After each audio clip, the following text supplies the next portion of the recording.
Everyone has a story, a journey that's uniquely their own. Behind every face, there are untold battles fought, silent struggles endured, and personal victories won. Each person you meet carries with them experiences that have shaped who they are today. Some have walked through fire, others have weathered storms, but all have faced challenges that tested their strength. Everyone has been through something that changed them, molded them, and made them who they are. We all carry scars, some visible, some hidden, each telling a tale of survival and resilience. Remember, the world is full of stories, and every person you meet is living out their own. Be kind, be understanding, because everyone you encounter has been through something that you know nothing about. You're on. I'm on. How are you today, young man? I am so blessed because you are here, we are here, and it's a brand Age new is only day. a state of mind. You got it. You make your life what it is. We are two teenagers just having fun, That's right. enjoying life. The fact that I'm 82 years old has nothing to do with living life. Amen. I lived more life in the first 10 years of my life than most people ever live in their life. How is that? Can you explain I that? owned a farm, Mm-hmm. and we hunted in the woods for deer and rabbits and squirrel to eat. And whenever you were hungry, you could always go pick something from the garden. You know, but people in America don't know anything about that. Why is that? They're lazy. They don't want to do anything. When I was a child, we have anywhere from 200 to 300 chickens. And if my mother wanted to make chicken for dinner, she'd go pick one of the chickens out and say, go get me that chicken, we're gonna eat that for dinner. So we had fresh food all the time. And so, you said also they lack knowledge. They're Worldview. not worldly. By the time I was 18, being in the American Navy, I was everywhere from Alaska to Australia, all the islands in between, China, Japan, Korea, everywhere. And most people, by the time their life is over, they've never been all the places that I was by the time I was 20 years of age. And it gives you a wealth of knowledge when you meet people from all over the world and have different views on the way they live. For instance, back in the 60s, no men in Japan did road work. It was strictly done by women because they didn't want to waste a man to do road work. He was better off building things. So, if I came to you and I'm 8 years old, what would be the starting point of the lessons of life that you'd give I me? would tell somebody that was 18, going nowhere, been nowhere, not going to get anywhere, join the American military, whatever branch. He'll get educated, he'll learn discipline, and he'll travel the world. So, And after they leave the Navy, is there any direction you'd want to point them to? Well, the good thing after being in the military, you have great discipline, you know how to take orders, you know what it means to do things, and you can transcend that knowledge into any occupation that you want to proceed.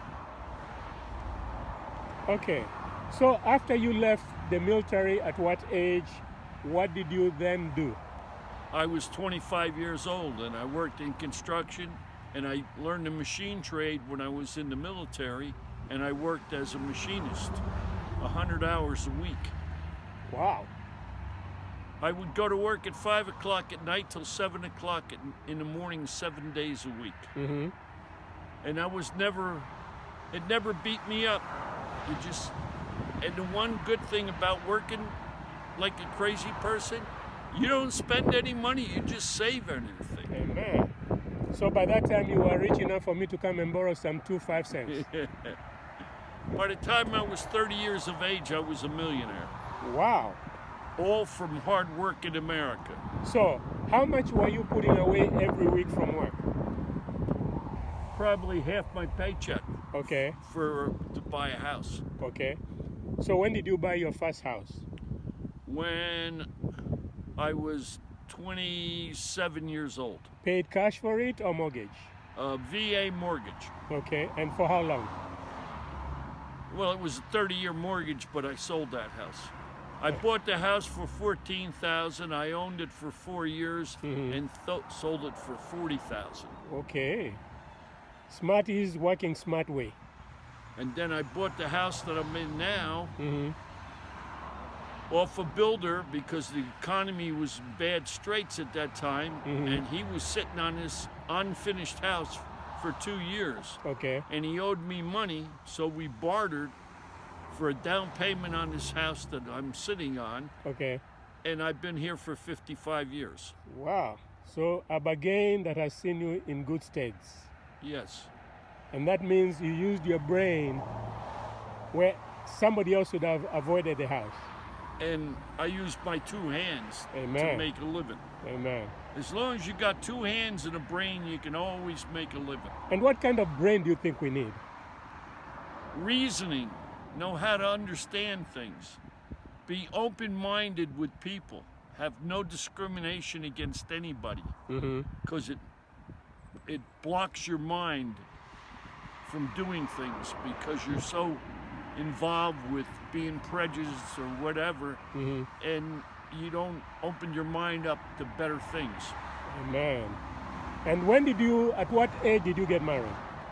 I got married when I was 26. 26.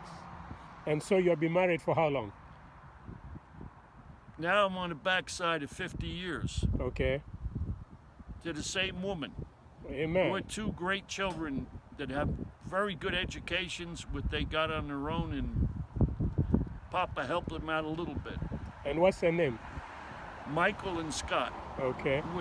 they're both in Florida right now, working together, Okay. because a tornado came through on properties that we own in Florida and damaged them. And they're both working on repairing some of the damage down here. And who is the oldest of the 2?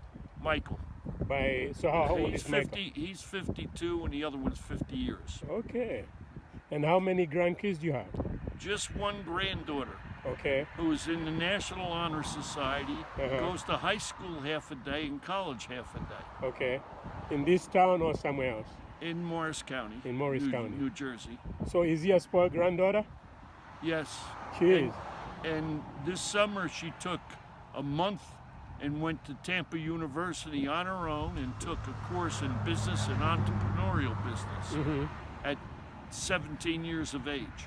So what skills or talent or innate knowledge has she picked from Grandpa? Well, we're all achievers. Our grandmother has 2 masters and a doctorate. And when a child is around people that achieve good things in life, and one open-minded with other people and respect them, you pass that that transcends right down to the child. So the generation's gift have been passed on. That's right. No fear at all. No. There'll be more of you than less of you. Yes. All right. All right, we're done for the day. For the day, okay. So and that is why I've fallen in love with Pete. I stopped in incidentally, like usually they say, but when the steps are ordered of God, there's a gift that was waiting for me when I met Pete. Well, I have no animosity or discrimination against anybody. You're a black man, that irrelevant to me. You could be green or orange. Amen. It's the person himself. It's not the color of the person. Amen. And therefore, Pete became my gift. And even though he's going to be moving to Florida, we have become friends. And that's why I've decided to record our conversation, that I might be able to pass it to my kids and my grandkids. And like I say, when I posted the past interview, America needs more of Pete. So we'll call it a day for now. And if you happen to see this YouTube, Facebook, and you're looking for tools, stop by Long Valley. What's the address? 408 Schooley's Mountain Road. All right. In Long Valley. And the prices are so incredible. You can bring a whole truck. And if you beat me by taking all the tools, well, I'm a fool for not taking them when I should have. Bye for now. Blessing.